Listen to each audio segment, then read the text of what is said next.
Ranchers have been successfully providing legal job opportunities through the H-2A program since the 1950s, yet the current program is under attack by immigrant rights special interest groups. As with any other industry, the sheep industry is not without problems. We have great ranchers, good ranchers, and unfortunately a few bad ones. Overzealous special interest groups have chosen to portray all sheep ranchers as bad employers and attempted to use that framework as a basis to change the H-2A sheep herder program. Certain special interest groups deliberately mislead the media and general public by claiming that ranch employers exploit their herders because the herders work in isolated areas. They also actively create casework by seeking out herders and convincing the herders to complain about their remote and sometimes primitive working conditions. I think that the H-2A program and the sheep herders are being exploited, both good and bad, I guess. I mean, the bad part is, as I mentioned earlier, there are a lot of people that believe that this is not the job to have, whether it's a better job than they had, whether they're bettering themselves back home.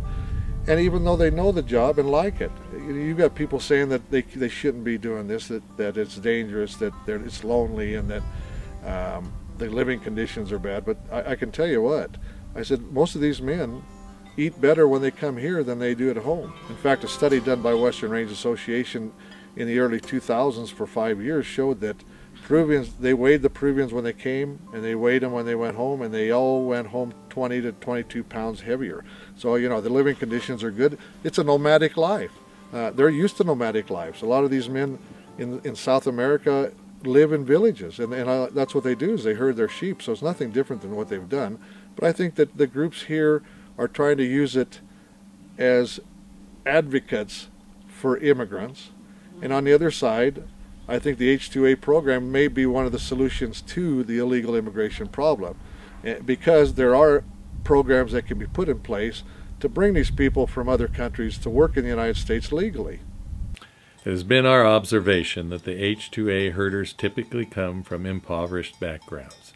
These are good men. They want to work and send money back home to improve their family's standard of living. They are accepting a job in a foreign country. They typically don't speak English and will probably be working in a somewhat isolated environment. This can obviously create an overwhelming situation for the herder, and it's not unusual for the herder to be homesick. Herders are typically eager to visit, especially with someone that can speak Spanish with them, and they typically want to please very much. This can make them very vulnerable to exploitation. The easiest thing to do when someone is pushing their own agenda is to agree with that person. So if special interest group members are making suggestions to herders or helping them form an opinion, the herder may not object, argue, or even offer his real opinion. Unfortunately, it's also sometimes human nature to say one thing to one person and then turn around and express a different opinion on the same issue to someone else. Because of the lack of objectivity on the part of special interest groups and the lack of understanding on the herder's behalf, it is best to view survey results and outreach interviews conducted by special interest groups with a great deal of skepticism.